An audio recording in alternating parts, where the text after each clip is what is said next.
বাবা ছিলেন হিন্দি ফিল্ম জগতের জনপ্রিয় অভিনেতা। পরিবারের প্রায় সকলেই অভিনয় জগতের সঙ্গে যুক্ত। কিন্তু 40 বছর হিন্দি ফিল্ম জগতে কাজ করার পর মাত্র 4টি ছবিতে অভিনয় করেছেন বলি অভিনেতা দেব আনন্দের পুত্র সুনীল আনন্দ। এখন কি করছেন তিনি জানতে হলে ভিডিওটি শেষ পর্যন্ত দেখুন আর অবশ্যই চ্যানেলটি সাবস্ক্রাইব করুন।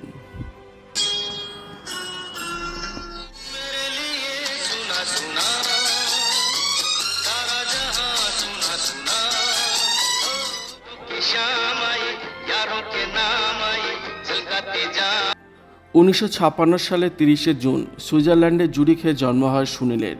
সেখানেই স্কুল এবং কলেজের পড়াশোনা শেষ করেন তিনি। ওয়াশিংটনের একটি ইউনিভার্সিটি থেকে বিজনেস অ্যাডমিনিস্ট্রেশন নিয়ে পড়াশোনা করেন সুনীল। 40-এর দশকে কেরিয়ার শুরু করলেও 70 থেকে 80-এর দশকে অভিনেতা হিসাবে খ্যাতির চূড়ায় পৌঁছান দেব আনন্দ। অভিনয়ের পাশাপাশি প্রযোজনা এবং পরিচালনার ক্ষেত্রেও জনপ্রিয় হয়ে ওঠেন তিনি।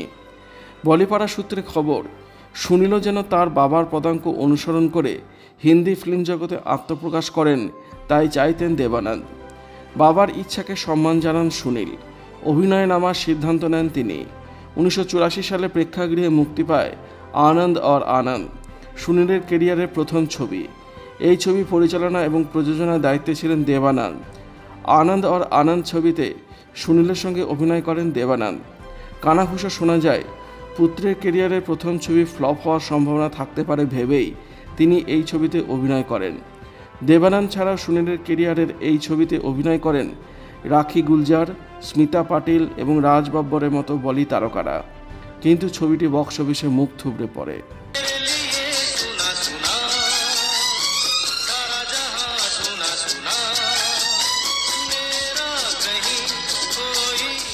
প্রথম ছবি ব্যর্থ হওয়ার 2 বছর পর কার থিফ নামে আরেকটি ছবিতে অভিনয় করেন সুনীল। 1986 সালে ছবিটি মুক্তি পায়, কিন্তু সেই ছবিও বক্স অফিসে ভালো ব্যবসা করতে ব্যর্থ হয়। কাকা বিজয় আনন্দ পরিচালিত এবং দেব আনন্দ প্রযোজিত मैं तेरे लिए ছবিতে অভিনয় করেন সুনীল। সুনীলের পাশাপাশি এই ছবিতে অভিনয় করেন রাজেন্দ্র কুমার, আশা পারেখ এবং মীনাক্ষী শেষাদ্রি। 1988 সালে প্রেক্ষাগৃহে মুক্তি পায় সুনীলের কেরিয়ারের তৃতীয় ছবি मैं तेरे लिए, কিন্তু মুক্তির পর তেমন ব্যবসা করতে পারেনি ছবিটি। 3টি ছবি পরপর ফ্লপ হওয়ার পর পরিচালনা কাজে হাত লাগান সুনীল। হংকংয়ে গিয়ে মার্শাল আর্টসের প্রশিক্ষণ নেন। 2001 সালে মাস্টার ছবির মাধ্যমে পরিচালনা শুরু করেন তিনি। পরিচালনার পাশাপাশি এই ছবিতে অভিনয় করতে দেখা যায় দেব আনন্দের পুত্র সুনীলকে, কিন্তু সেই ছবিটিও মুক্তির পর বক্স অফিসে ব্যর্থ হয়। অভিনয়ে কোনো ভবিষ্যৎ নেই বুঝতে পেরে প্রযোজনা এবং পরিচালনার ক্ষেত্রকেই কেরিয়ারের জন্য বেছে নেন সুনীল।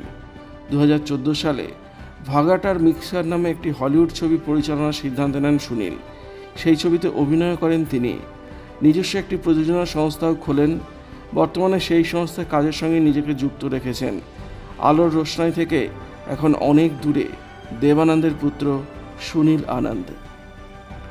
ভিডিওটি ভালো লাগলে লাইক করবেন, শেয়ার করবেন, কমেন্ট করবেন আর অবশ্যই চ্যানেলটি সাবস্ক্রাইব করবেন। ধন্যবাদ।